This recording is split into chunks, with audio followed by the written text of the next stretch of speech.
बिना अग्नीने चिलम पेटते का? हा विषय तुम्ही सांगितलं नाही हो, दुःख वाटते त्याबद्दल, समजले की नाही? आणि म्हणून बघा तुमचं उत्तर मी देतो माझ्या बुद्धीप्रमाणे. पण तर बंधूंनो, माझं सुद्धा एक चिता म्हणून मी बनवलेला आहे, यावर्षी चिता बनवलेला आहे.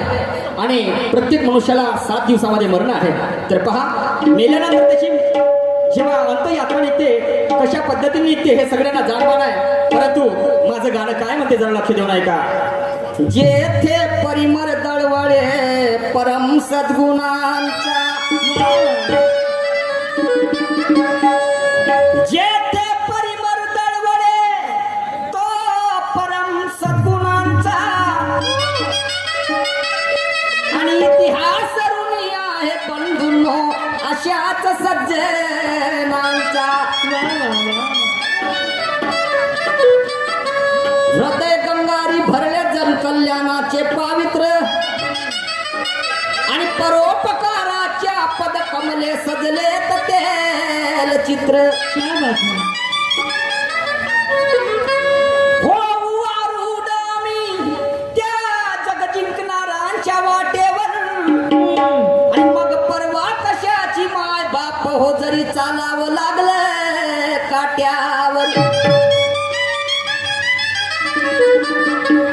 त्या कर्मकांडाची गंगा म्हणते स्वर्गाला कशी मिळते, आणि मग ते वैज्ञानिक सांगत का नाही की स्वर्ग किती अंतरावरती पडते. क्या बात है. स्वर्ग किती अंतरावरती पडते. काही लोकांनी आम्हाला आग्रह करून ठेवलं स्वर्ग म्हणजे काय, मेल्यावर स्वर्गात जाते, चांगलं कर्म केलं तर स्वर्गात जाते ना, आणि वाईट कर्म केलं तर नरकात जाते. किसने देखा? अरे स्वर्ग भी यहाँ है और नरक भी यहाँ है. सही बात है. आणि हे जिवंतपणे आपल्याला पाहायला मिळते आपल्या कर्मानुसार, समजलं की नाही? आणि म्हणून काय म्हणतो,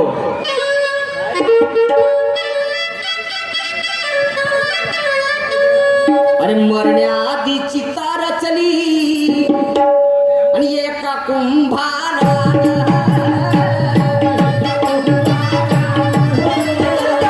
एका कुंभारानं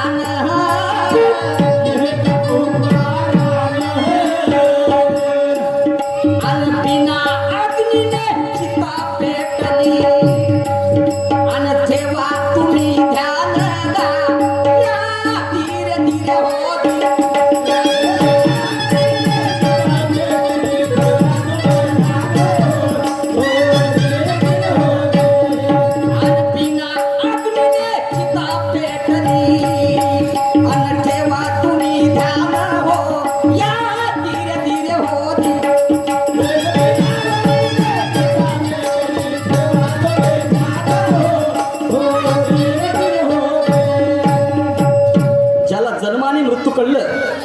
तर त्याला शाहिरी समजली, असं माझं मत म्हणते.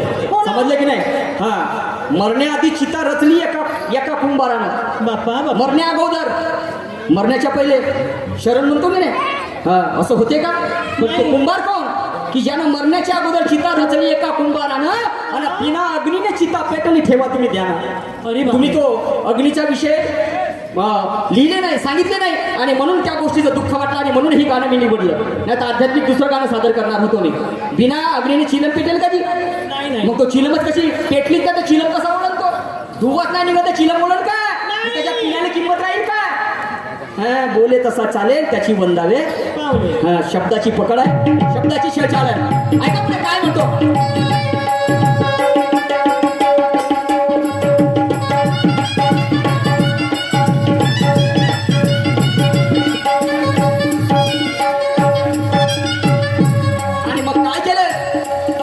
मेल्यानंतर पाणी तपवलं जाते, त्याचा बोरवणीचा सामान त्या ठिकाणी आणलं जातं. पण बंधूंनी काय केलं? गोवऱ्यावर पाणी तपवलं,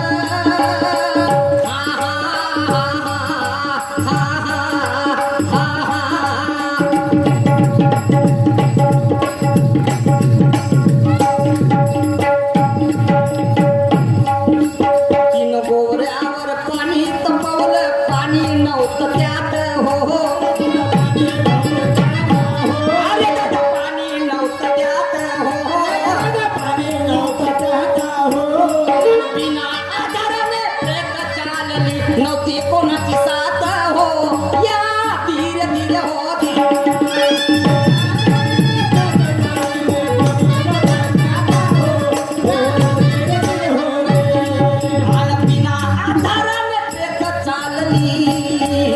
नव्हती कोणाची साथ हो या धीरे धीरे होती.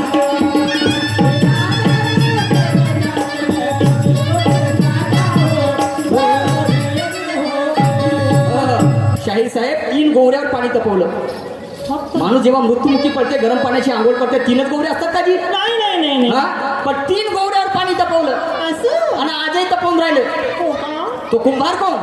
त्या 3 गोवऱ्या कोणत्या? 3 गोवऱ्यावर पाणी तपवलं पण पाणी नव्हतं त्यात आणि बिना आधाराने प्रेत चालली नव्हती कोणाची साथ. ओके मा. म्हणजे ते स्मशान घाटामध्ये ऑटोमॅटिक प्रेत गेली. अरे अरे अरे अरे नाही. हा असं होईल का? नाही नाही पण झालं. शाहीर साहेब तुम्हाला विचार करायचा आहे. हा काय आहे शायरी समजलं की नाही? नाही तर उडवा उडी तर कोणी करते हो. समजलं? चला शाहीर साहेबांनी म्हटलं आहे तर ते चिलम कुटन आणि शापी. तर बंधूंनो ते चिलम कुटन आणि शापी ज्याला म्हणतो आम्ही तर ते आहे या 3.5 हाताच्या काळ्यामध्ये त्रिवेणी संगम आहे. इंगळा पिंगळा आणि सुसुणा आणि 21,600चा जप आहे. आणि हे जे 3.5 हाताची जे चिलम आहे हे एक ना एक दिवस कोणीतरी हिला चोरून नेणार आहे. हे तुमच्या प्रश्नाचं प्रत्युत्तर. आता पहा शाहीर साहेबांनी पूर्ण चिलमीचा प्रश्न विचारला. म्हणजे 1-1 रुपयाची टंचाई असताना सुद्धा त्या एका व्यक्तीने 500 तर 100च्या नोटामध्ये ते तंबाखू टाकून चिलम पित आहे आणि 4 लाख रुपये त्यांनी खर्च केले. तो व्यक्ती कोण? तर शाहीर साहेब मी गजानन महाराजाची चिलम सांगणार नाही पण आजही सावनेर तालुक्यामध्ये मंगसा नावाचा गाव आहे आणि तुम्ही उद्या जाऊन चौकशी करू शकता. बरं. आणि त्या मंगसा गावामध्ये सुरेंद्र भाकरे नावाचा व्यक्ती आहे ज्यांनी या चिलमीसाठी 4 एकर जागा विकली. पत्नीने सुद्धा आत्महत्या केली आणि तो आजही चिलम पित आहे. आणि तिच्यामध्ये तो 100-500च्या नोटामध्ये जे टाकते का तिला तिकीट म्हटलं जातं. तिकीट तिला म्हटलं जातं तिकीट आणि त्याचं नाव आहे सुरेंद्र भाकरे. असं ही वास्तविकता आहे. समजलं? नाही तर म्हणा उचलली जीभ लावली टाळीला आणि सिमेंट तुमचं खराब असते दोष देतात या नदीतील वाळूला. अरे कंबर ठेवा आपली टाईट नंतर पकडा हातामध्ये झाडूला. बरं. समजलं की नाही? नाही तर वाघ मारायला लागेल उंदीर मारायला लागेल. चला हरिहर नाही तर हरिहर ठसठस नाही तर फसफस. ऐका पुढे काय म्हणतो ते.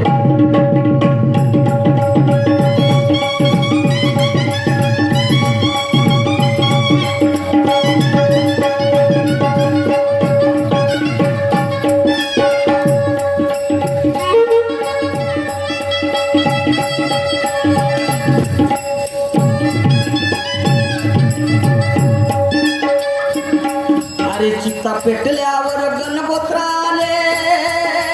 हा हा हा हा हा हा हा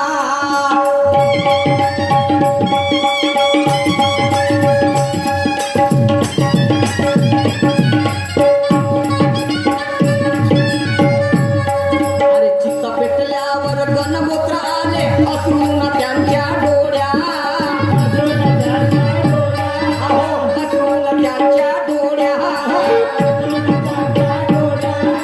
हसू नाचू लागल्या जशा डोक्यात झाल्या वेड्या या धीरे धीरे होती.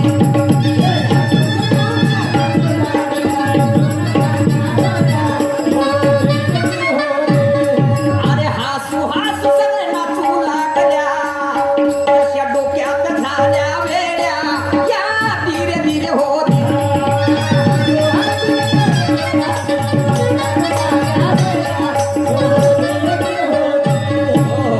काय झालं बंधूंनो तुम्हाला माहित आहे?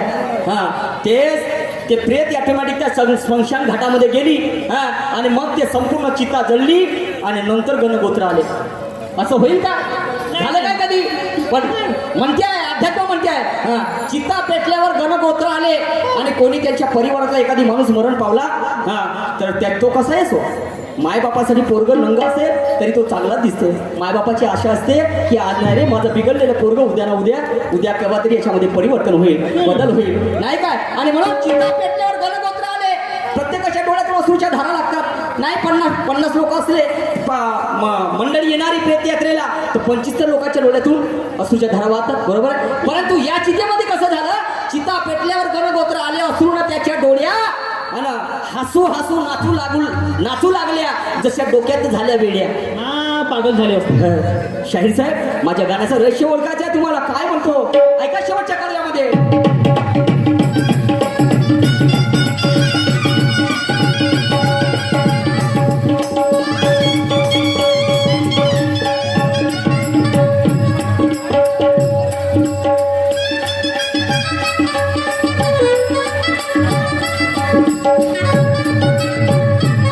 आणि मग काय बंधूंनो, तुम्हाला सांगतो, मनुष्य मेल्याच्या नंतर कोणी 3रा दिवस करते, कोणी 14वी करते, बरोबर आहे. म्हणजेच आपल्या नातेवाईकांना, गावातल्या लोकांना ते जेवण चालतात. परंतु यांनी काय केलं, 14वीची केली तयारी. हा, हा, हा, हा, हा.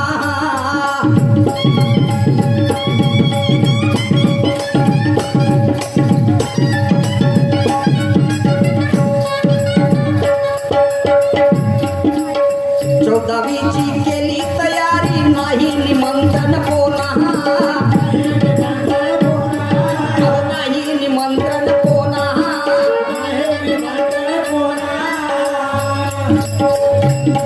अरे सगळे चाले जेवू लागले, अन गिलास पत्राड लोणा, या धीरे धीरे होत.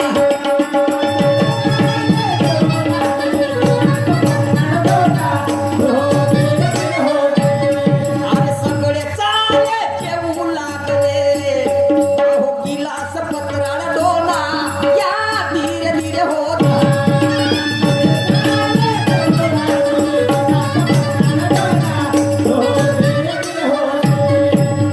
14वीची केली तयारी, नाही निमंत्रण कोणा, निमंत्रण कोणाला केले नाही. असं? बिना निमंत्रण त्या घरी हा इष्ट मंडळी आली, पाहुणे मंडळी आली. 14वीची केली तयारी, नाही निमंत्रण कोणा, हा सगळेच आले, जेवू लागले, गिलास पत्राळ डोना. शेवटचा कळवा सादर करीत आहोत आणि यानंतर माझा वेळ समाप्त झाला हे सुद्धा जाहीर करत आहोत. ऐका काय म्हणतो शेवटच्या कळव्यात.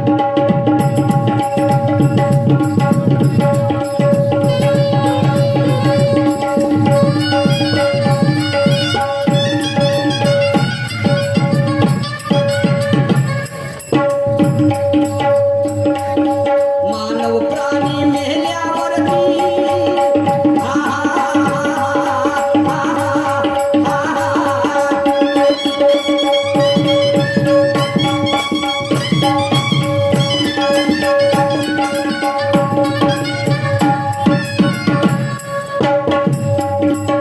मानव प्राणी मेल्यावरती काय मरतनी उरत, काय मरतनी उरत. कवी निशान पुसतो या दोरी, सांगा लावून अर्थ, या धीरे धीरे होत.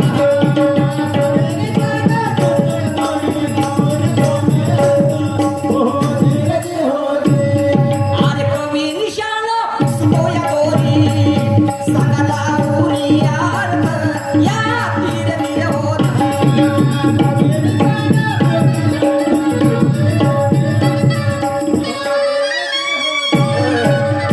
याच ठिकाणी माझा वेळ समाप्त झाला. यानंतर आमच्या जोडीला लाभले प्रतिस्पर्धी शाहीर सन्मान्य सूरजी नवघरे साहेब येऊन आपल्या विचारधारेला सुरुवात करतील अशी मी त्यांना विनंती करतो.